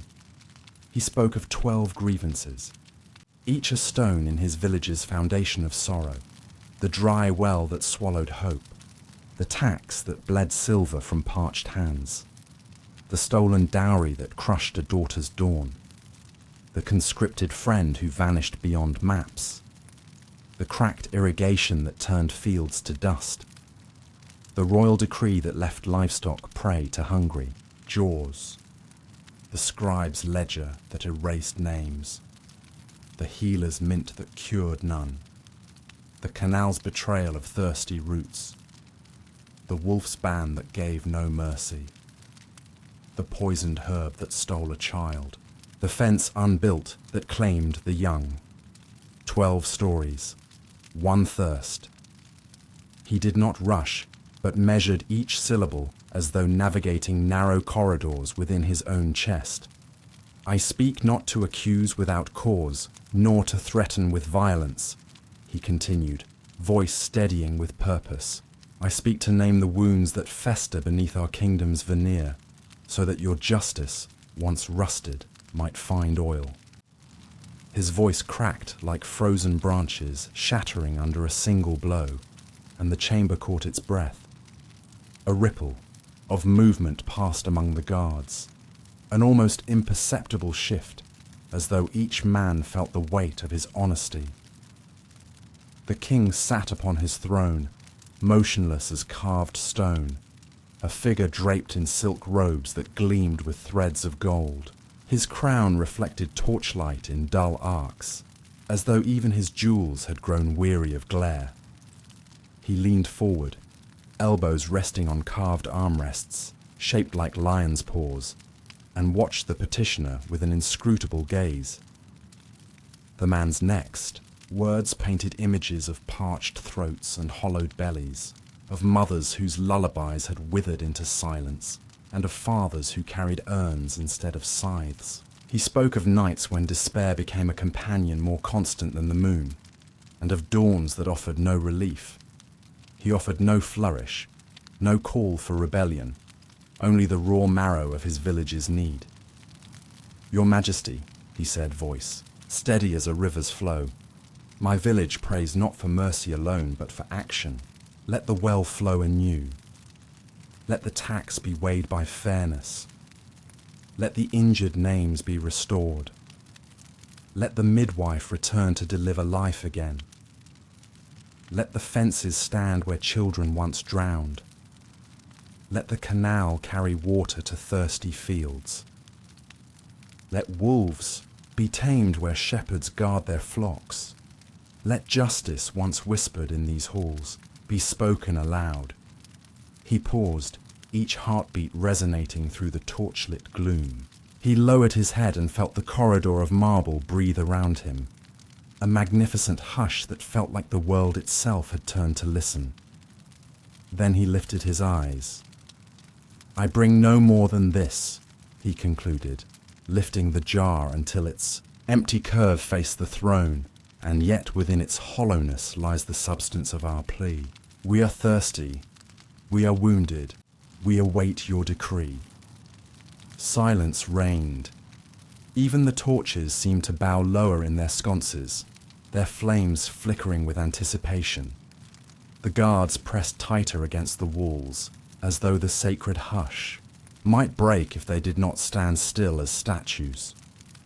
The king remained unmoved in posture, but at last his fingers twitched upon the armrest, a single, deliberate motion that drew the chamber's collective gaze. The edges of his mouth shifted in a slow line, neither smile nor scowl, but something that felt alive beneath the marble mask. And so the man stood, cloak dusted by his steps, heart echoing in his ears, waiting for the words that would shape the valley of his people's future. The king does not speak, but his fingers twitch. The king's long reflection. He sat upon the marble dais long after torches had dimmed to embers, the hush of the great hall settling around him like a glacier's slow descent. In that vast silence, the weight of his crown pressed against his skull, each jeweled point a reminder of obligation sharper than any blade. He closed his eyes, and the world of marble columns and fluted arches faded, replaced by corridors of memory twisting through his mind. Once, he had been no more than a boy in exile, stomach hollow with hunger, thirst clawing at his throat like a caged animal. He remembered the rough earth under his knees as he cupped cold rainwater in his hands, tasting its life-giving clarity as though it were miracle. Back then, the crown had been a distant dream, its promise faint as a star at dawn. Now, as monarch, he wore its promise and its burden both. He inhaled the incense still lingering in the air, smoky sweetness that spoke of ceremonies and piety, and wondered when such rituals had become emptier than the hollow pleas of petitioners. From this throne he dispensed mercy as though casting scraps to beggars. Yet he knew the true measure of his reign lay not in charity, but in the pulses of justice, echoing through every village lane. His fingers traced the armrest's carved lion's paw, feeling the cold grooves between each toe. Those lions once roared with defiance at invading armies. Now they stood mute, memorials to strength that thrived on fear as much as on loyalty. He saw in their stony eyes the reflection of his own doubt, whether power derived from awe or from genuine care. Memories rose like spectres in the dim light. He saw the wizened face of his tutor, stern, patient, unyielding, etching lessons of governance into his young mind. A king, the tutor had said, voice grave as thunder, must be both architect and mason. He must design just laws, then reinforce them with the mortar of consistency. The boy had nodded, eager for guidance, but never fully grasped how heavy those stones would grow when he carried them alone. He rose from the dais, cloak whispering against the marble floor in a sound almost like remorse. He paced beneath the archways, each step measured against the hush of history pressing in. The hall's vaulted ceiling soared above him, its frescoes depicting gods and heroes, figures who lived by courage and fell by hubris. He wondered which fate awaited him, the god's triumphant legacy or the hubris that invited downfall. In his mind's eye, he saw the petitions laid before him earlier, 12 pleas bound by grief and hope, each one a testament to lives overlooked by distant edicts. The dry well that swallowed vows, the stolen dowry, the vanished soldier, the cracked aqueduct, the wolf decree, the erased names, the poisoned remedy, the broken fence, and the empty shrine, all of them coalesced into a tapestry of neglect, woven across his realm's patchwork. He remembered the face of the man who bore grievances, calm as dawn, resolute as mountain stone. That man had stood before him with an empty jar, representing both absence and potential. The jar's hollow curve had haunted him, an invitation to fill what he had allowed to hollow out. He touched his own chest as though locating the empty space where a man's plea had settled. He paused at a cluster of columns where torchlight still lingered on fluted grooves. There, he confronted his greatest question. Could the machinery of state, its endless ledgers, its measured decrees, its cautious advisers, respond with the same immediacy as a father's embrace? He recalled nights when, as prince, he had crept from bed to soothe a crying servant's child, guided only by instinct. Those moments of instinctive mercy felt more real than any courtly ceremony. In that hush, he felt the machinery of bureaucracy groan, gears grinding beneath polished exteriors, oil thin and prone to rust. He sensed corridors where petitions, piled like unread scripture, where names slipped into oblivion as swiftly as coins slipped into royal coffers. He acknowledged the truth he had often avoided, that good intentions, untempered by decisive action, could become a weight heavier than any crown. A distant drip echoed from an unseen fountain, each patter a reminder that even marble could leak. The sound resonated deep within him, an echo of lives transformed by neglect and of promises eroded by time. He understood then that water, once a servant of empire, must be restored as a servant of humanity. He recalled the man's voice. "We are thirsty. We await your decree." He clasped his hands behind his back and let his gaze drift upward to the vaulted frescoes. There, painted cherubs circled a celestial well, pouring streams of water that never reached the earth. Their futile descent mirrored his failures, generosity unfelt, mercy unclaimed. He vowed that, under his watch, those streams would find vessels to hold them. Jars filled not with silence, but with life. He thought of the tax that had bled silver from parched hands, and of the widowed daughter whose dowry had been promised, then stolen.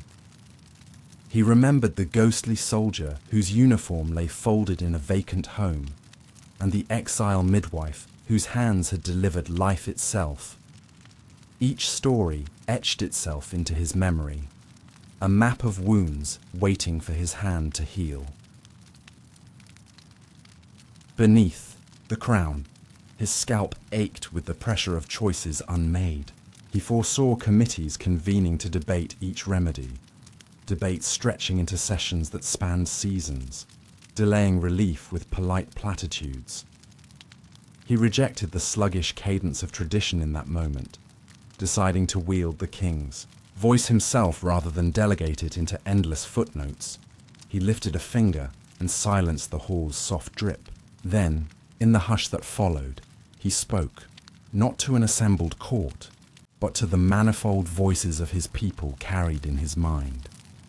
"Hear this," he murmured, voice steady and clear, "and let it be my decree, that the well shall run anew, that the tax shall be fair, that the midwife shall return, that the fence shall protect our children, that the water shall flow where it is needed, that justice shall not hide behind parchment, that mercy shall ride upon our swords." Each word seemed to vibrate in the stone, infusing it with warmth as though melting winter frost. He felt the hall itself lean forward, columns bending in acknowledgement of his resolve. In that instant, he recognized the power of speech unmediated by ceremony. A king's word, uttered once, can reshape the veins of a kingdom more swiftly than law books can be rewritten. He drew a breath heavy with promise and sealed it with finality. The embers in the wall sconces flickered, as though sharing a quiet applause. He turned, cloak sweeping behind him, and prepared to return to his throne, to formalize his decisions, to draft edicts, to summon his council. But first, he allowed himself a moment to feel the hush dissolve, replaced by the pulse of his own certainty. The weight of the crown felt lighter now, no longer a burden borne alone, but a beacon guiding him toward his people's needs. He could not erase every scar overnight, but he would begin tonight, with motion swift as water finding its course. He paused beneath the final arch, where torchlight pooled in a golden orb on the floor. The air shimmered with the promise of dawn. He straightened his shoulders and took one last measured stride forward. The light in the court shifts. He stands. A voice. Returned. He waited beneath the gilded canopy as dusk settled into the throne room, the torches along the walls flickering. in unison as though leaning in to catch every word. The carved dais beneath the king's feet radiated a soft golden glow, illuminating 12 empty jars arrayed before him, symbols of each grievance laid bare for justice. Courtiers stood hushed in the shadows, their robes brushing marble as they shifted, while guards in burnished breastplates formed a silent circle, their eyes fixed on the monarch. The man who had borne his village's thirst paced before the throne, jar in hand and heart braced for decree. The king rose from his seat with deliberate calm, robes whispering across the polished floor. He glanced once at the empty vessels, and then at the petitioner. No flourish, no ceremonial pause, but a steady gaze that held the weight of his people's hope. The hush deepened, so complete that the faint drip of water from a distant fountain seemed to carry the sound of every parched throat. Then, with a voice measured and clear, the king spoke. "Unseal the well at first light. Let water flow where it was withheld." A single guard stepped forward, bowed, and hurried from the chamber. Beyond its vaulted arches, torches guttered and spilled their light onto courtyards where masons and laborers waited. Under the monarch's silent command, they would break the stone seal, clear decades of neglect, and let the well's long stagnant waters rise again to fill clay jars, wooden buckets and grateful lungs. The promise of liquid life threaded its way through every silent heartbeat in the hall. The king continued without hesitation. "Arrest the tax collector.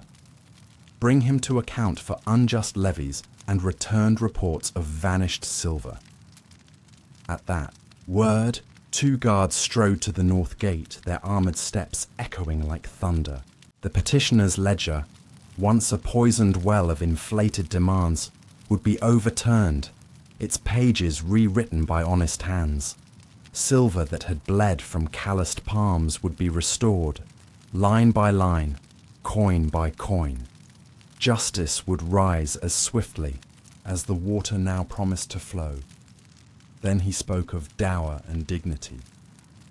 "Establish a fund for dowries, secured by the royal treasury. Let each daughter knowing promises betrayal receive the means to marry without fear of broken oaths." Courtiers exchanged glances, and scribes bent to record the decree in heavy script. In mansions and huts alike, families would wake to find their coffers bolstered, their daughters freed from the shadow of stolen pledges. A silent promise, once broken, now mended by the crown's open purse. His voice softened, though its resolve never wavered. "Provide stones and mortar for boundary fences in every village. Let no child wander beyond safe ground, nor pond claim another life by inaction." Behind the throne room windows, the sky had deepened to indigo, and courtyards glimmered with torchlight. Masons would break earth and lift timber into place, weaving protective lines around wells and ponds, until the land itself stood a testament to collective vigilance. At last, the king addressed the wounded art of healing.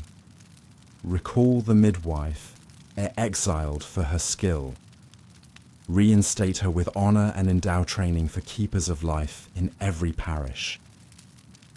A hush fell once more as courtiers absorbed the weight of this mercy. The hands that had been forbidden to bring life into the world would now be honored and multiplied, ensuring no mother faced labor unassisted. In every cottage, in every ward, compassion would be delivered through gentle hands and steady knowledge. The man before the throne felt his knees grow unsteady as the monarch's final decree hung in the air. No applause followed, only the soft echoes of his own breath and the distant drip, drip, drip of promised water.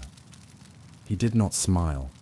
He bowed deeply, clay jar in both palms pressed low, head touching the marble floor in reverent acknowledgement. In that bowed posture lay humility, and gratitude too vast for words. He rose slowly, shoulders eased of their burden, yet still bearing the weight of shared hope. The 12 jars, once symbols of lack, now stood empty to be filled by action rather than resonate with silence. He stepped from beneath the canopy, each footfall a quiet exhale of relief. He entered with thirst, the chamber's chronicler would later write, and he leaves with silence, a silence born not of absence, but of fulfilled promise. And now you return, where sleep drinks, deep, and now you drift back to your bed, guided by the soft glow of torches dimmed to embers in your mind's eye. Feel the warmth of their flicker settle into your bones, as though each gentle tongue of flame has whispered a final lullaby against the world's rough edges. Let that light fade behind closed lids, carrying with it memories of carved columns and vaulted halls, silent witnesses to your journey tonight. You recall the clink of coins against the tax collector's scales, silver discs ringing with the echo of swollen ledgers and tightened purse strings. That sound drifts away now, replaced by the quieter jingle of gratitude as tax returns flow back into steady hands. In its place, you hear only the patient murmur of water drawn from an unsealed well, each droplet a tender promise of renewal, a balm for thirsty throats. Breathe deeply and taste on your tongue the fading sweetness of rose mint, its distilled bitterness eased by honey's soft embrace. Let the delicate rustle of dried herbs, mugwort, dill, red clover, settle upon your senses like petals scattered across a silent hearth. These scents, once meant to coax life into fragile limbs, now hover in the night air as gentle custodians of calm. Under your fingertips, you trace the memory of smooth clay as though holding the petitioner's jar, the hollow vessel that bore his village's pleas into the heart of power. Feel its rounded curve nestle against your palm once more, its emptiness transformed into fullness by simple decree. Let that shape echo softly in the chamber of your chest, a reminder that silence can be as profound as any shout. You drift through fields newly quenched by diverted rivers, barley stalks straightening in dawn's imagined light. Hear the soft susurrus of rippling water kissing earthen furrows, each rivulet weaving life into parched soil. That gentle susurration becomes the rhythm of your breath now. Inhale the hush, exhale the day's unrest, drawing peace into every hollow of your being. Sense the weight of fallen stones turn to fences, each post and rail a boundary both physical and symbolic. These lines of timber stand guard against forgetfulness, protecting children's laughter from slipping into shadows. Let their steadfast presence cradle your mind, offering safe passage from wakefulness to rest. In the distance, you might glimpse the silent sanctuary, its fallen rafters propped by memory, stones realigned by collective vow. Imagine soft candlelight flickering against moss-softened walls, casting patterns that dance like dreams upon wooden pews. Those arcs of light grow fainter now, merging into the tapestry of your slumber. You feel the exiled midwife's gentle hands upon your shoulder, guiding you through the hush of laboring nights. Her touch lingers as warmth across your skin, a timeless reassurance that life, once entrusted to careful palms, flows onward through every generation. Let that warmth cradle you, a soft reminder of both fragility and resilience. Above all, you carry the hush of the throne room at dusk, the king's simple words spoken into marble stillness, his voice like water filling empty jars. That hush lives within you now, a vast reservoir of calm from which dreams may draw deep. In its depths you float, buoyed by the knowledge that even the highest crowns bend to genuine need. Your breath slows. Each exhale releases another layer of tension, leaving only the gentle underside of quiet. You feel yourself sinking into mattress and pillow, bones and spirit yielding to the curve of rest. The night's delicate hush wraps around you like a soft cloak, woven from all the stories that have spilled and all those poured gently into the dark. No trumpet sounds, no final flourish calls you back.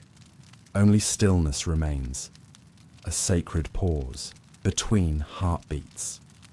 Here, in this suspended moment, may sleep find you unguarded and unburdened, ready to drink deep of dreams that flow like clear spring water, whispered farewell to every lingering fear. Let the hush hold you, let silence cradle the spaces between your thoughts. Let sleep, gentle as a falling leaf, carry you into its quiet depths.